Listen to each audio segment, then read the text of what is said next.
Bukan damai, perang Ukraina makin sengit dengan permusuhan Rusia versus NATO. Нам были даны обещания не продвигать инфраструктуру блока НАТО на восток ни на 1 дюйм. Всем это хорошо известно. Сегодня мы видим, где находится НАТО. Польша, Румыния, страны Прибалтики. Сказали одно, сделали другое. Как у нас говорят в народе, кинули.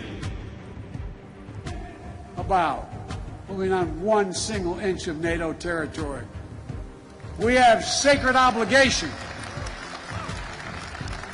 We have a sacred obligation under Article 5 to defend each and every inch of NATO territory with the full force of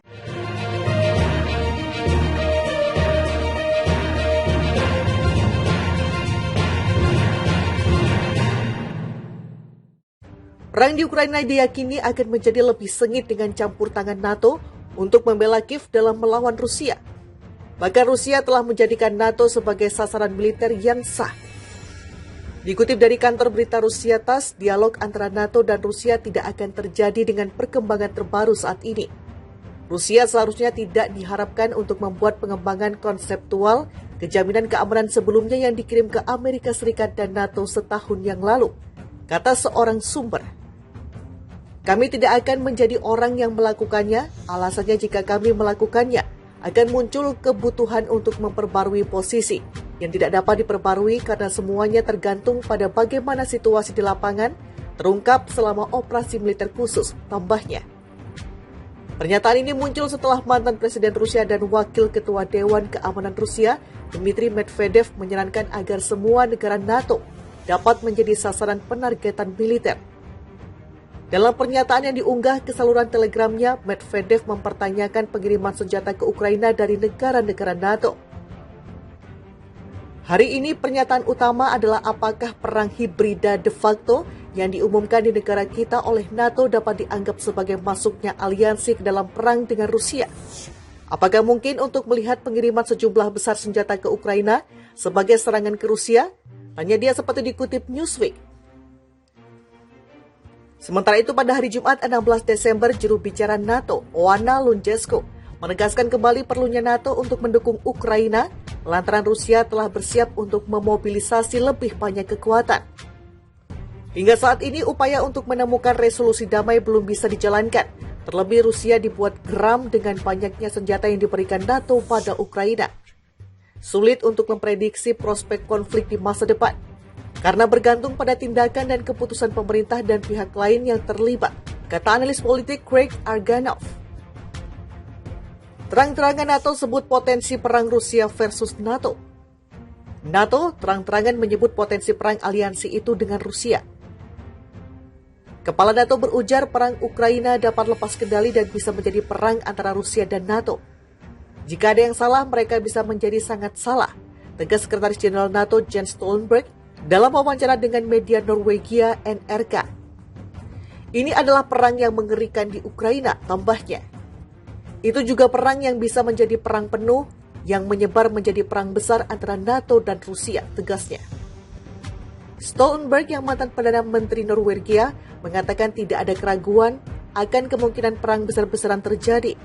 Karenanya, kata dia, penting untuk menghindari konflik yang melibatkan lebih banyak negara di Eropa. Kami sedang mengusahakannya setiap hari untuk menghindari itu.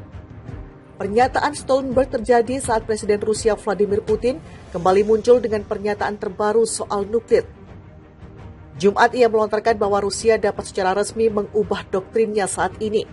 Tidak akan menjadi yang pertama menggunakan senjata nuklir dalam konflik dan menyerang terlebih dahulu. Putin menyeret Amerika Serikat dalam pernyataan terbarunya itu, menyebut kebijakan Paman Sam soal melucuti senjata musuh duluan menjadi penyebab. Berbicara kepada wartawan, Putin mengatakan Moskow sedang mempertimbangkan apakah akan mengadopsi apa yang dia sebut sebagai konsep serangan preemptive Washington. Pertama-tama, AS memiliki konsep serangan pendahuluan. Kedua, AS sedang mengembangkan sistem serangan pelucutan senjata, kata Putin kepada wartawan di Kirgistan dikutip IFP. Putin mengatakan Moskow pun menjadi perlu berpikir untuk mengadopsi ide-ide AS itu untuk memastikan keamanan mereka sendiri. Kami perlu memikirkannya, tambahnya lagi. Kami baru memikirkannya, tambahnya lagi. Jika musuh potensial percaya bahwa adalah mungkin untuk menggunakan konsep serangan pendahuluan, tetapi kami tidak melakukannya, maka hal ini membuat kami berpikir tentang ancaman yang ditimbulkan oleh ide-ide semacam itu kepada kami, tegasnya. Sistem hipersonik Rusia lebih modern dan bahkan lebih efisien daripada yang ada di AS, ujarnya lagi. Ini merupakan warning Putin yang kedua soal nuklir. Sebelumnya ia menegaskan pada Rabu pekan lalu. Perang di Ukraina diyakini akan menjadi lebih sengit dengan campur tangan NATO untuk membela Kiev dalam melawan Rusia. Bahkan Rusia telah menjadikan NATO sebagai sasaran militer yang sah.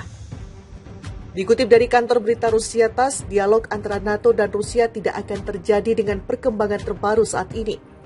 Rusia seharusnya tidak diharapkan untuk membuat pengembangan konseptual kejaminan keamanan sebelumnya yang dikirim ke Amerika Serikat dan NATO setahun yang lalu, kata seorang sumber.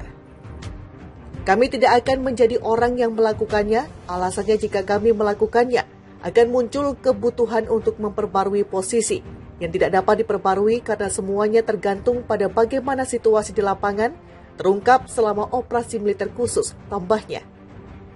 Pernyataan ini muncul setelah mantan Presiden Rusia dan Wakil Ketua Dewan Keamanan Rusia, Dmitry Medvedev, menyarankan agar semua negara NATO dapat menjadi sasaran penargetan militer. Dalam pernyataan yang diunggah ke saluran Telegramnya, Medvedev mempertanyakan pengiriman senjata ke Ukraina dari negara-negara NATO.